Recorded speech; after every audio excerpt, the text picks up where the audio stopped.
Good evening.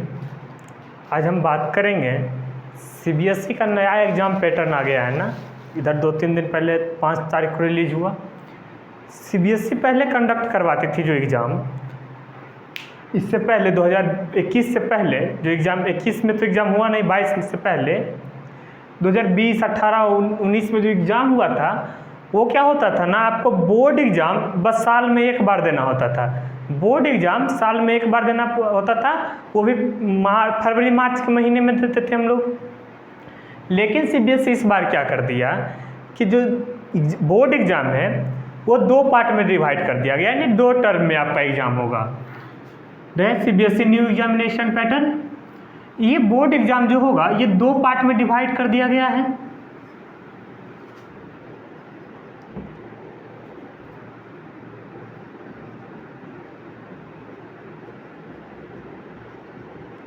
Board exam आपका 2 term में divide हो गया।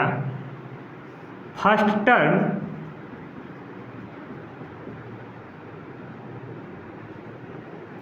और दूसरा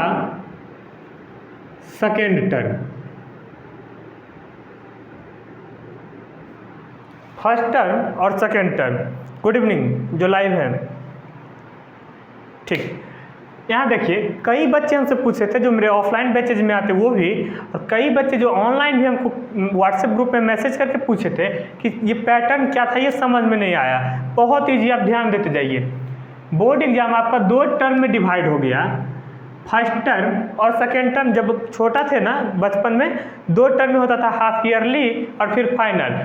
यहाँ भी होता था हाफ ईयरली और फाइनल, लेकिन हाफ ईयरली का मार्क्स बोर्ड में नहीं जाता था, बोर्ड में सिर्फ 100 नंबर का क्वेश्चन आ जाता था। आपका बोर्ड एग्ज़ाम एक बार होता था, लेकिन अब से क्या होगा कि बोर्ड एग्ज़ाम आपका 2 बार होगा। एक साल में कितने बार होगा? 2 बार। फर्स्ट टर्म और सेकेंड टर्म हम लोग बोलेंगे। अब देखते जाइएगा दोनों में क्या क्या होगा। फर्स्ट टर्म में आपका एमसीक्यू टाइप क्वेश्चन आएगा। एमसीक्यू टाइप क्वेश्चन कैसा होगा? एमसीक्यू टाइप होगा। मे बी ये ओएमआर सीट पे एग्जामिनेशन हो जाए, ये एमसीक्यू टाइप क्वेश्चन होगा। ये इसका टाइम दिया जाएगा आपको 90 मिनट का ये एग्जाम होगा। एमसीक्यू टाइप क्वेश्चन होगा, 90 मिनट का एग्जाम होगा। नहीं, हम बता रहे हैं, सब पे आ रहे हैं। कोई पूछ रहे सिलेबस के बारे में, वहाँ पे भी आ रहे हैं। फर्स्ट टर्म सेकेंड टर्म में एग्जाम होगा। फिर से देखिए, फर्स्ट टर्म और सेकेंड टर्म में एग्जाम होगा। सिलेबस जो होगा ना आपका, पूरे बुक का सिलेबस, उसको 2 पार्ट में डिवाइड कर दिया जाएगा। सिलेबस को भी 2 पार्ट में डिवाइड कर दिया जाएगा। फर्स्ट टर्म और सेकेंड टर्म सिलेबस क्या क्या होगा, फर्स्ट टर्म में क्या क्या पढ़ना है, सेकेंड टर्म में क्या क्या पढ़ना है, सीबीएसई अभी तक ये क्लियर नहीं किया है। जैसे ही आएगा हम बात करेंगे उस पर कि क्या फर्स्ट टर्म में आना है और क्या सेकेंड टर्म में आना है। ठीक है, आज हम बात करेंगे बोर्ड एग्जाम पे, फर्स्ट टर्म और सेकेंड टर्म में। सीबीएसई सिलेबस इसी मंथ में अपलोड कर देगी, सीबीएसई का वेबसाइट पे आ जाएगा, कोई आप लोग भी देख सकते हैं। और फिर हम तो बताएंगे ही बताएंगे। फर्स्ट टर्म और सेकेंड टर्म, फर्स्ट टर्म में आपका एमसीक्यू टाइप क्वेश्चन रहेगा। क्वेश्चन का जो पैटर्न होगा वो एमसीक्यू टाइप होगा। दूसरा, उसका टाइम ड्यूरेशन जो होगा ना वो 90 मिनट का होगा। टाइम ड्यूरेशन जो होगा वो 90 मिनट का होगा। हाँ, ये कोई पूछ रहे हैं प्रिंस, सीबीएसई अभी कोई क्लियर नहीं किया है, वो सिर्फ इतना बताया है कि एमसीक्यू टाइप क्वेश्चन होगा, टाइम 90 मिनट होगा। कितना क्वेश्चन आएगा इसका भी अभी कोई पता नहीं है। बढ़िया है, कितना क्वेश्चन आना है फर्स्ट टर्म में, नंबर ऑफ क्वेश्चन अभी डिक्लेयर नहीं हुआ है, लेकिन ये पता चल गया कि एमसीक्यू टाइप क्वेश्चन आएगा। सेकेंड टर्म का जो होगा, आप दोनों पे ध्यान देते जाइएगा। सेकेंड टर्म में जो होगा, ये जो आपका बोर्ड एग्जाम में जैसा क्वेश्चन आता था ना वैसा ही आएगा। इसमें लॉन्ग क्वेश्चन भी रहेगा, इसमें लॉन्ग टाइप भी होगा, शॉर्ट टाइप भी होगा, एमसीक्यू भी हो सकता है। और एक बात क्या गया था ना, एजर्सन रीजन वाला जो क्वेश्चन आता था,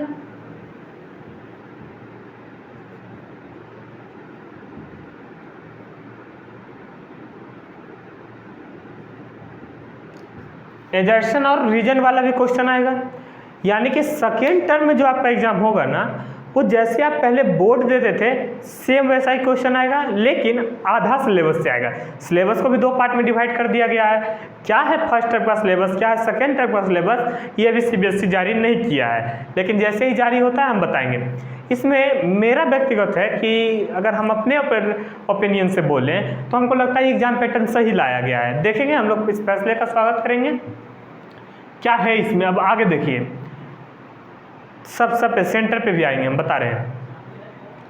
MCQ टाइम 90 मिनट का रहेगा, बढ़िया है।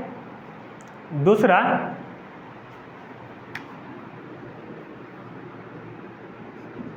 बताया गया है CBSE के थ्रू कि अगर पेंडेमिक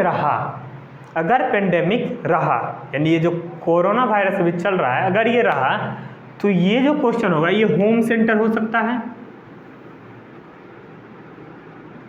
होम सेंटर अगर ये, हाँ एक है, तो एग्ज़ाम कब होगा, ये जो एग्ज़ाम है ना ये अक्टूबर नवंबर के बीच में होगा। अक्टूबर से नवंबर के बीच में फर्स्ट टर्म का आपका एग्ज़ाम है, और ये एग्ज़ाम सेकेंड टर्म जो होगा ये मार्च अप्रैल के बीच में होगा। सेकेंड टर्म का जो आपका एग्ज़ाम है ये मार्च अप्रैल के बीच में होगा, और फर्स्ट टर्म का एग्ज़ाम अक्टूबर नवंबर के बीच में हो जाएगा। इसलिए निश्चिंत रहे, इस महीने सिलेबस आ जाएगा आपका। फर्स्ट टर्म का एग्ज़ाम अक्टूबर से नवंबर के बीच में हो जाएगा, जबकि सेकेंड टर्म का एग्ज़ाम आपका मार्च से अप्रैल के बीच में हो जाएगा। अब बताते हैं इसका सेंटर के बारे में। कई लोग पूछ रहे हैं हमसे, थोड़ा नीचे कर दीजिए स्क्रीन। कई लोग हमसे ये पूछ रहे हैं अक्टूबर ये कि सेंटर क्या होगा अगर पेंडेमिक रहा। CBSE दोनों बात बता दिया है, हम सब बताते हैं। अगर पेंडेमिक रहा, मान लेते हैं कि अक्टूबर नवंबर में जैसा अनुमान लगाया जा रहा है कि फेज 3 आने वाला है, कोरोना वायरस का फेज 3 आने वाला है। अगर स्कूल बंद रहा तो ये जो एग्ज़ाम है ये आपका MCQ स्कूल में या फिर घर पे ही वो CBSE इंतजाम करेगा। कैसे होगा एग्ज़ाम, स्कूल में या घर पे हो जाएगा। ये अगर यहाँ पर चलिए मार्च से अप्रैल के बीच में अगर स्कूल खुला रहा तो ये उस शहर पे डिपेंड करेगा कि वहाँ पेंडेमिक कैसा है। अगर ज़्यादा है तो आपका स्कूल में एग्ज़ाम होगा या फिर सेंटर पे एग्ज़ाम होगा, जैसे हर साल CBSE सेंटर देती है। ठीक है, आप ध्यान दीजिए, ये भी इसमें भी वही बात है। अगर स्कूल खुला रहा, यहाँ पे भी फर्स्ट टर्म के एग्ज़ाम में अक्टूबर नवंबर में अगर स्कूल खुला रहा तो आपका स्कूल में एग्ज़ाम हो, उस शहर के माहौल पे डिपेंड करेगा। स्कूल में एग्ज़ाम हो या फिर इसमें भी आपको सेंटर दिया जा सकता है। अगर बंद रहा तो आपको स्कूल में एग्ज़ाम हो या फिर घर पे ही एग्ज़ाम होगा। इसमें अगर स्कूल खुला रहा तो स्कूल में एग्ज़ाम या फिर सेंटर पे। अगर इस समय भी मार्च अप्रैल के टाइम में भी बंद रहा स्कूल तो स्कूल एग्ज़ाम या फिर घर पे एग्ज़ाम होगा। अब दोनों में अंतर क्या है थोड़ा सा, इसमें स्कूल या घर पे एग्ज़ाम होना है।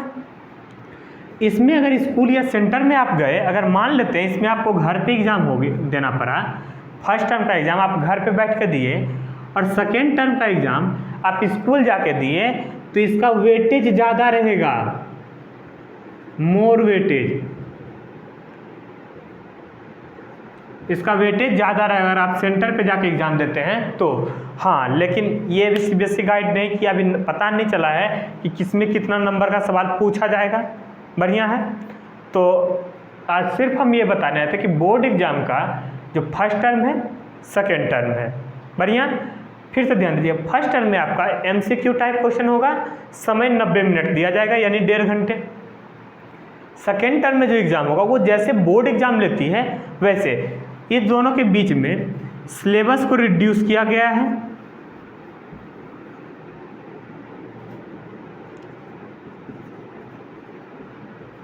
सिलेबस को रिड्यूस किया गया है, निश्चिंत रहें, कोई दिक्कत नहीं आएगा। जो रिड्यूस जो हटा करके जो बचा है, जो हटा दिया गया है सिलेबस से, उसमें जो बचा है उससे ये क्वेश्चन आना है।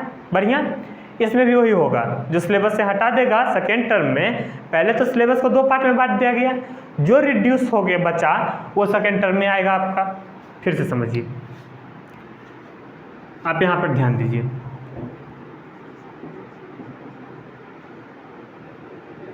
सिलेबस 2 टर्म में बांटा गया, फर्स्ट टर्म और सेकेंड टर्म। फर्स्ट टर्म में वही सिलेबस आएगा, रिड्यूस, सिलेबस को रिड्यूस किया गया है, दोनों 10 12 दोनों के लिए ही काम हो गया, रिड्यूस किया गया है सिलेबस। और रिड्यूस करके जो बचा है, रिड्यूस करके जो बचा है, मान लीजिए फर्स्ट टर्म में आपका 4 चैप्टर है, ठीक है, मान लेते चैप्टर 2 और 3 नहीं आना है, चैप्टर 2 और 3 नहीं आना, बच क्या गया 1 और 4 ना, यही 1 और 4 से चैप्टर आपका रहेगा, 1 और 4 चैप्टर से क्वेश्चन रहेगा किसमें, फर्स्ट टर्म में। सेकेंड टर्म में भी सेम कहानी होना है, बढ़िया, यानी कि सिलेबस दोनों टर्म का रिड्यूस किया गया है, और कौन से टर्म में कौन से चैप्टर पढ़ना है ये सीबीएसई बहुत जल्द अपलोड कर देगी, सीबीएसई की वेबसाइट पे मिलेगा, या फिर हम बताएंगे क्या क्या पढ़ना है टर्म में। 12th में भी यही काम करना है, बढ़िया। आइए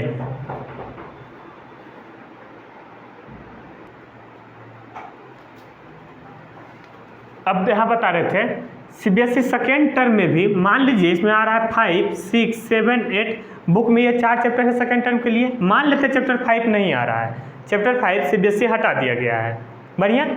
फिर समझिए, मान लीजिए आपके टोटल बुक में, एक बुक में 8 चैप्टर है, 1 to 4 और 5 to 8, इस तरह से सीबीएसई इसको कैटेगराइज किया। चैप्टर 5 हटा दिया गया सेकेंड टर्म से, तो बाकी का जो क्वेश्चन है वो 6 7 और 8 से ही आएगा, रिड्यूस सिलेबस से नहीं आना है, ठीक है। यहाँ पर बता रहे थे फर्स्ट टर्म में एमसीक्यू क्वेश्चन आएगा, 90 मिनट का समय रहेगा, सेकेंड टर्म में लॉन्ग टाइप शॉर्ट टाइप सब आना है, एमसीक्यू भी आएगा, उसमें टाइम आपको दिया जाएगा, इसमें इसका टाइम छूट गया ना, सेकेंड टर्म में आपको टाइम दिया जाएगा 120 मिनट यानी 2 घंटे। सेकेंड टर्म में आपको टाइम कितना दिया जाएगा 120 मिनट, बढ़िया। फर्स्ट टर्म में आपको टाइम दिया जाएगा 90 मिनट, सेकेंड टर्म में आपको टाइम दिया जाएगा 120 मिनट यानी 2 घंटे, इसमें 1.5 घंटा। फर्स्ट टर्म का एग्जाम अक्टूबर से नवंबर के बीच होगा, जबकि सेकेंड टर्म का एग्जाम आपका मार्च से अप्रैल के बीच होगा। सेंटर डिसाइड करेगा आपके शहर का पेंडेमिक कैसा है, अगर आप कहीं दिल्ली वगैरह से जहाँ कोरोना बहुत ज़्यादा फैला हुआ है, तो वो उस समय जब एग्ज़ाम के टाइम में सेंटर आपकी गवर्नमेंट डिसाइड करके देगी कि एग्ज़ाम स्कूल में लेना है या घर पे लेना है, सेंटर पे लेना है या स्कूल एग्ज़ाम होगा।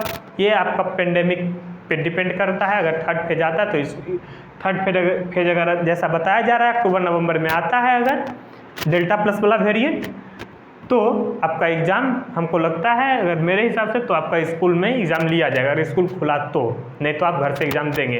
वो सीबीएसई डिसाइड करके बताएगी, सीबीएसई खुद से बताएगी कि कैसे एग्ज़ाम लेंगे, घर में कैसे लेंगे। हाँ, लेकिन 2 एग्ज़ाम घर पे हुआ या स्कूल में हुआ उसका वेटेज कम हो जाएगा। जो एग्ज़ाम घर पे हुआ उसका वेटेज कम हो जाएगा, बशर्ते जो एग्ज़ाम स्कूल में या सेंटर पे हुआ उसका वेटेज ज़्यादा दिया जाएगा, यानी महत्व ज़्यादा दिया जाएगा।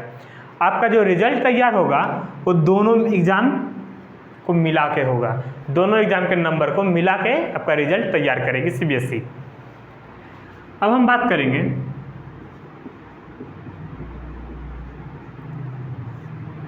पढ़ना कैसे है। निश्चित है कि अगर आप कुछ भी छोड़ रहे हैं, जो कंटिन्यूअस क्लास नहीं कर रहे हैं हमारे यूट्यूब चैनल से या कहीं भी आप जहाँ से क्लास कर रहे हैं, आप रेगुलर स्कूल का क्लास नहीं कर रहे हैं, तो प्रॉब्लम आपको आ जाएगा। तो इसलिए अब सबसे रिक्वेस्ट है, जो भी 10th में है या 12th में है, ये पूरा आप अच्छे से समझ लीजिए, उसके बाद रेगुलर क्लास कीजिए। रेगुलरिटी आप अगर रखते हैं तो आप कहीं एग्जाम में परेशानी नहीं होगा, नंबर अच्छा आप स्कोर कर सकते हैं। बढ़िया है, चलिए, थैंक यू वेरी मच।